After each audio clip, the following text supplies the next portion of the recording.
My phone buzzed on the coffee table for the 10th time today. The screen lit up with a familiar name, Mom. I stared at it, watching the call go to voicemail like all the others. 6 months ago, I would have answered before the second ring. 6 months ago, I was still trapped. They called me selfish for walking away. But here's the thing, I had been paying their bills for 6 years. 6 years of sacrificing everything for a family that saw me as nothing more than a walking ATM. When I finally said no, they showed their true colors. This is the story of how I broke free. If you've ever felt taken for granted by the people who should love you most, hit that subscribe button.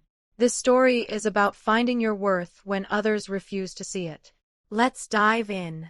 My name is Maya, and for most of my adult life, I believed that being a good daughter meant saying yes to everything. It meant working myself to exhaustion while my younger brother Ryan lived like a king without lifting a finger. I'm 28 years old, and I work as an accountant in downtown Denver. Every day, I wake up at 6 a.m., commute an hour to work, and put in 10-hour days. I'm good at my job, really good. I make decent money, enough to live comfortably. Or at least, I should have been living comfortably. But for 6 years, most of my paycheck went straight to my family's bills. It started small, like these things always do. My mom called one evening, her voice shaky with worry. "Sarah, honey, your dad's hours got cut at the warehouse. We're short on the electric bill this month. Could you help us out? Just this once. Just this once." Those 3 words became the soundtrack to my life. I was 22 then, fresh out of college with my first real job. I wanted to help. I loved my family, and family helps family, right?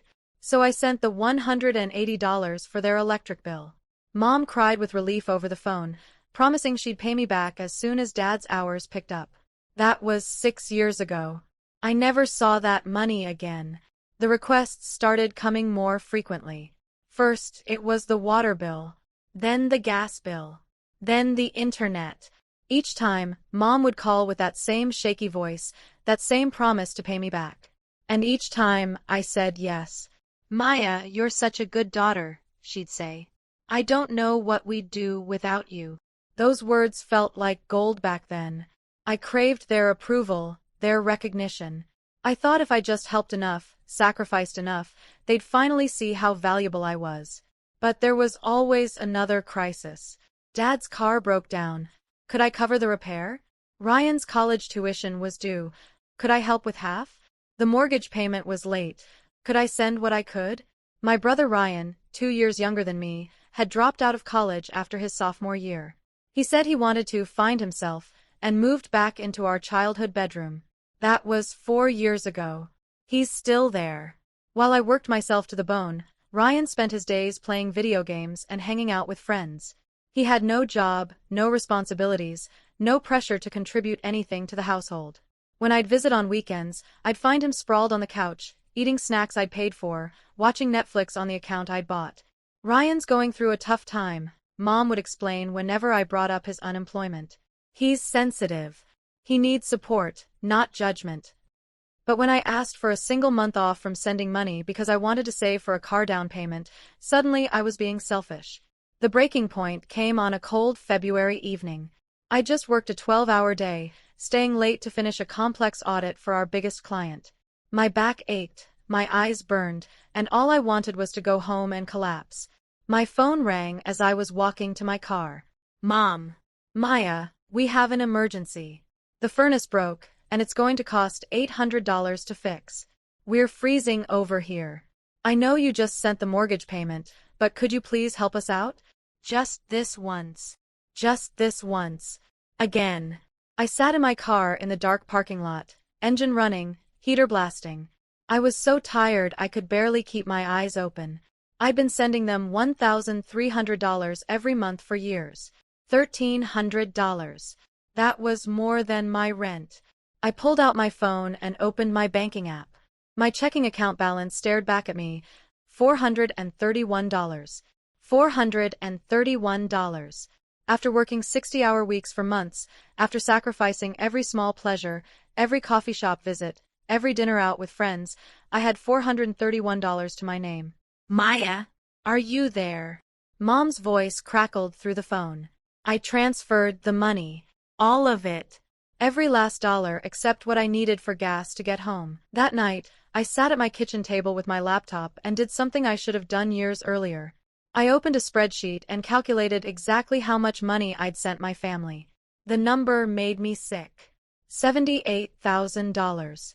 In 6 years, I had given them $78,000. I had receipts, bank statements, and transaction records. It was all there in black and white. $78,000, and I was living paycheck to paycheck.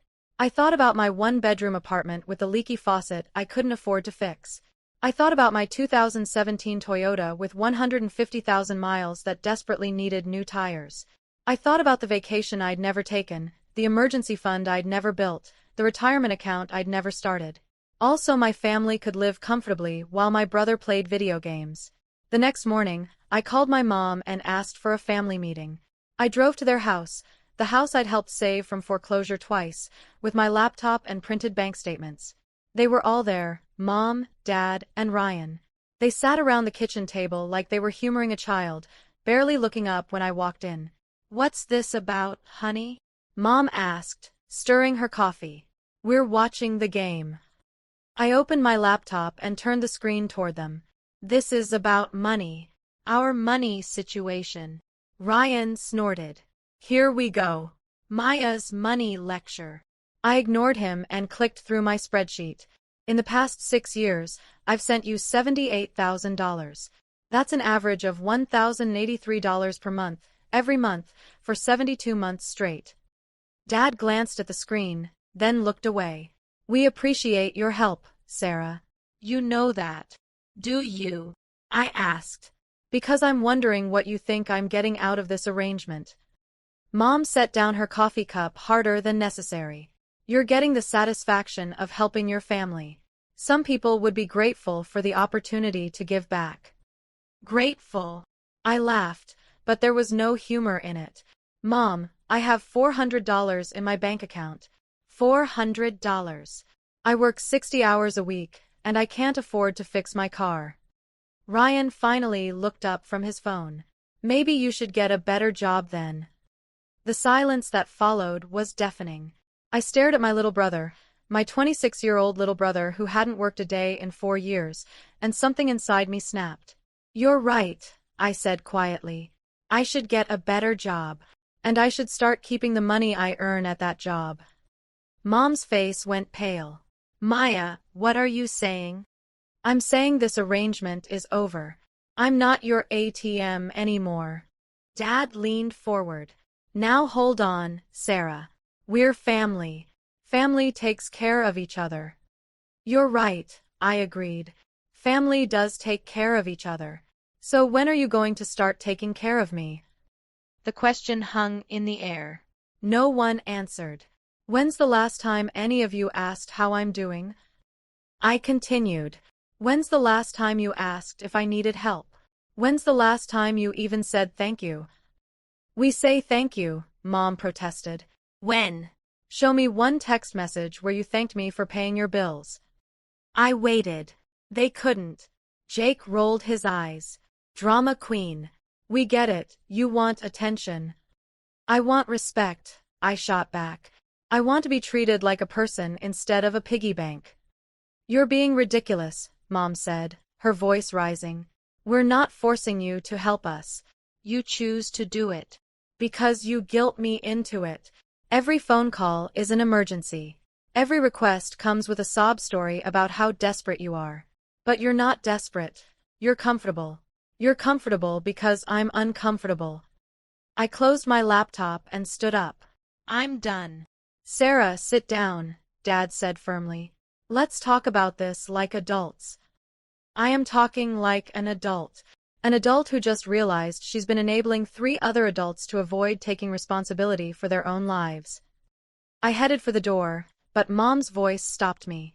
"If you walk out that door, don't expect to come crawling back when you need us." I turned around slowly. "Need you? For what?" "Money." "You don't have any. Emotional support? You've never offered any. Love. You've shown me that your love comes with a price tag." Ryan stood up, his face red with anger. You're a selfish bitch, Maya. You always thought you were better than us. I never thought I was better than you, I said calmly. But I'm finally realizing I deserve better than this. I walked out and didn't look back. That was 6 months ago. 6 months of silence from my end, and 6 months of increasingly desperate phone calls and text messages from theirs. At first, the messages were angry. Dad called me ungrateful. Mom said I was destroying the family. Ryan sent a string of insults I won't repeat. Then they pleaded. The mortgage was behind. The electricity was about to be shut off. They were going to lose the house. But here's what they didn't know. I'd already contacted their mortgage company. I'd learned that I could remove my name from any accounts I'd been helping with. I'd also learned that they qualified for assistance programs they'd never bothered to apply for because it was easier to call me. The most recent message came yesterday. It was from Mom, and it was different from the others. Maya, I've been thinking about what you said. Maybe we took advantage of your kindness. Maybe we didn't appreciate you enough. Could we please talk? I read it 3 times. Part of me wanted to respond, wanted to believe that they'd finally understood. But I'd learned something important in these 6 months of silence. I'd learned what peace felt like. For the first time in 6 years, I had money in my savings account. I'd fixed my car, taken a weekend trip to Seattle, and started contributing to a retirement fund. I'd bought groceries without checking my account balance first. I'd remembered what it felt like to live my own life. I still love my family. I probably always will. But I finally understand the difference between love and exploitation. I understand that being family doesn't give someone the right to drain you dry. My phone is buzzing again. It's Mom. I'm not going to answer. But for the first time in years, that doesn't make me feel guilty. It makes me feel free. Sometimes the most radical act of self-love is saying no to the people who've taught you that your worth is measured by what you can give them. I'm not their safety net anymore. I'm not their backup plan. I'm just Maya, living my own life on my own terms.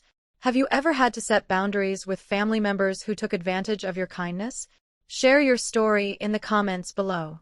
And if this video resonated with you, hit that like button and subscribe for more real stories about finding your worth. Sometimes the people who should support us the most are the ones we need to walk away from. Remember, you deserve better than being someone's ATM.